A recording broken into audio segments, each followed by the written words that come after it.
The award-winning Cinema Classics is produced by John DeSando and Johnny DiLoretto. Listen to the shows and read reviews online at WCBE.org. I'm John DeSando. I'm Johnny DiLoretto. This is Cinema Classics. It is. It's hot. Yeah, I'm going to say been hot. And so I asked you, Johnny, what classic film should we talk about? Mm-hmm. And you said one that's hot. Yeah, one that makes me think of being hot. Like when I look at the... now, by the way, I love this weather. Don't get me wrong. Mm-hmm. I much prefer this over cold. Mm-hmm. But there's, how many movies can you look at that take place in a hot environment, right, or a sultry time of year, and you actually physically sense how uncomfortable the characters on screen are because of the heat? The movie that sprung to mind was The African Queen. Oh, and a great choice. It was filmed half in studio, but half in the Belgian Congo. Yeah, they went to Africa. Right. That's John Huston, Yeah, and he doesn't mess around. And he did. And of course, he changed it. He changed places so that he could be in Zaire to shoot elephants. Yeah. Because he wanted to shoot it. Although his son says he never shot an elephant. Well, I hope that he didn't. Yeah. But anyway, so Huston was one rugged guy. And Bogart, yeah, perfect companion for Huston. Yeah, right. Two of them just drink their way right through. Drinking it up, right. Smoking it up. Right. And Katharine Hepburn, what an unlikely choice for a film in Africa. Well, right, but character-wise, perfect. Oh, right. Oh. So you take this perfect character and you put her in Africa, and you get this wonderful performance out of Katharine Hepburn. Yeah, not that she was capable of anything, but yeah, but she was uptight personally, and she played an uptight character. Yeah. Though she claims, or she wrote about this, in which she said, Huston came to her, and he said she was just way too serious in this role. She's playing a spinster, religious type in Africa, and, and she's trying to get Bogey to drive up the river to shoot down some German ship. Right. But she's very uptight, so Huston says... That's what she wants to do. That's correct. Yeah. Yeah. She engages this alcoholic. Charles Allnut. You're right. What a character. So Huston says to her, he says, you got to loosen up a little bit. He says, why don't you act like Eleanor Roosevelt? Giving you a hoity-toity smile in the face of some of the worst circumstances. But she was able to put on this phony smile, Roosevelt, and endeared everybody. Hepburn says that was the best direction she'd ever received. That's great. Isn't it? That is great. I mean, I love this guy. But, yes, so the two of them in Africa, and everybody gets sick, gets dysentery. Mm-hmm. But what two people? Yeah, Huston and Bogart, because they're just so full of booze. Oh, they're drinking nothing can live inside of these guys. Imported Scotch whiskey. That's so good. Here's what Bogey says. Yeah. All I ate was baked beans, canned asparagus, and Scotch whiskey. Whenever a fly bit Huston or me, it dropped dead. But anyway, it's funny. When did he say that? Huh? When did he say that? I don't know when he said that. Because he died, Bogart died, in the early 60s? Or late 50s? Probably, yeah. Died at an so early age. Not long after this movie. I think he only had a couple movies left. Yeah. And Hepburn, so put off by Huston and Bogart, and they just played on it because she was so uptight. Yeah. That she drank only water, and of course when she was playing that piano in the movie. She was every few minutes they had to stop while she puked into a bucket. Oh man! Because she was so sick. Wow! But that's because she wouldn't take a drop of alcohol, and she was just. Now what? She did not drink in real life. I don't know that for sure. Or was she making a well, let me say this. She spent a long time with Spencer Tracy's alcoholism. True. Yeah, isn't that funny? Yeah. She has to deal with that guy, and then she goes on set and She's surrounded by Huston and Bogart. By the way, she's written a great biography of this, and there is a documentary. Yeah, I want to read that book. Yeah, and sounds great. I was always such a huge Katharine Hepburn fan as a young movie buff. You know, I love that. But this movie is so much fun. When you think of it, it's really kind of a classic road movie. Oh, you're right. You're so right. You know, that's road movie on a river. You got it. Yeah. But that sort of, you know, here's one character, and then here's the completely antithetical character, right? I know it is. And how they form a synthesis together. You know, it would appear to be a typical Hollywood setup.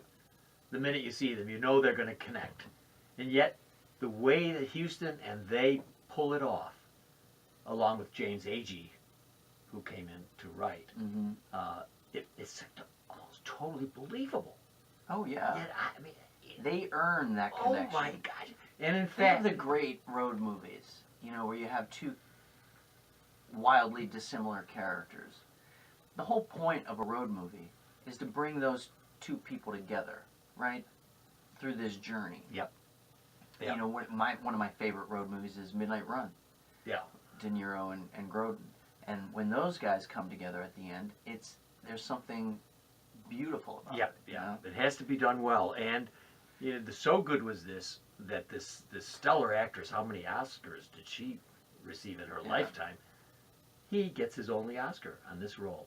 Mm-hmm. I think that was I think she brought it out of him. Oh, I think so, yeah. And see, isn't that meta cinema at its best?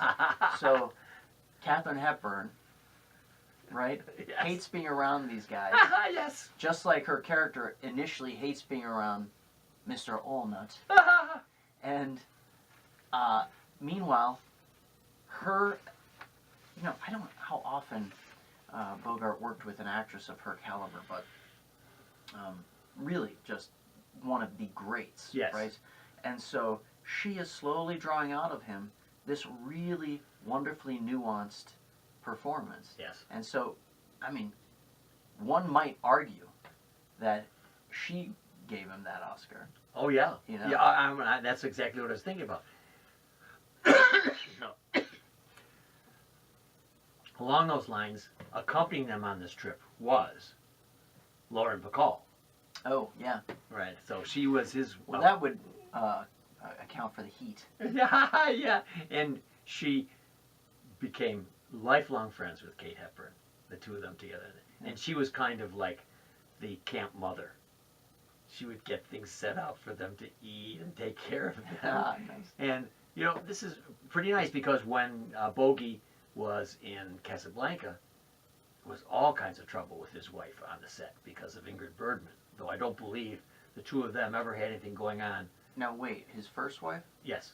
So not Lauren Bacall. No, right. Yeah. But I'm just saying that a complete difference in the way a wife might act in this. And so the two of them, so Bogey's completely. So it may strengthen your thesis about Bogey needing a good woman to bring him out. Yeah.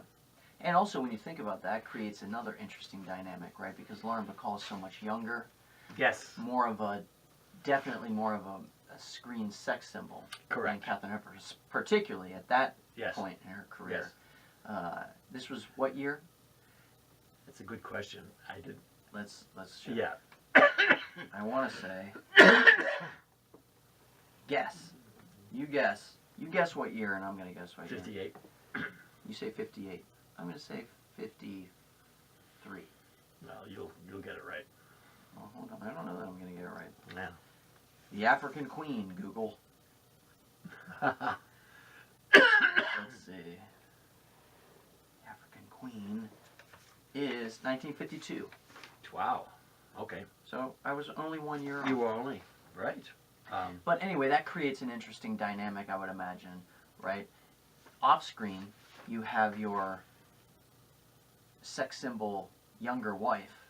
On screen, you have this matriarchal megastar. Right. Right? And the balance between that. And then, of course, your director is this rogue, this alcoholic rogue genius. I know it. And he had directed Bogey before. Yeah. Treasure Sierra Madre. Maltese Falcon. Maltese Falcon really started it for Bogey, don't you think? For sure. Yeah. And a lot of that has to do with the irascible, unpredictable, larger than life John Huston. Speaking of, you know what a great movie about the making of this? The White Heart of the, what is it? White Hunter, Black Heart. Yes, White Hunter, nicely. Really, one of Eastwood's most underrated Yes. films, and an underrated performance. He plays John Huston Yes. in the movie. It came out at a time when no one was pre-Unforgiven, when no one was really taking him seriously as an auteur. But it is definitely the film of an auteur, and really great, underrated. He's very funny in it. Great movie. Well, a few years ago, the African Queen, the boat, was moored in Connecticut. Although I think it's down in the Florida Keys permanently. And you can see how it's only about 16 feet long. So obviously Houston had to build a replica on top of a raft to get it all done. Yeah. For them to, because they did it in Technicolor. Right. I mean, you have to have three cameras or something for Technicolor. Wow. Trudging that. So it strikes me that little boat, which is delightful to see in reality, but also you know instinctively when you watch it that you had to have something else in its place, something bigger and larger. And Well, yeah, you know, but what a great job that they do of creating the space inside of that boat. Yes, Right? yes. I can hearing you talk about it, I can hear it. I can hear it clunking along, like the sound design too. Of that boat. You realize the sound design only aids in the tension of how precarious their situation is. You think they're gonna make it all the way with this clunker? Oh, you are so right. And it's got that beat to it. The tick, tick, tick, tick.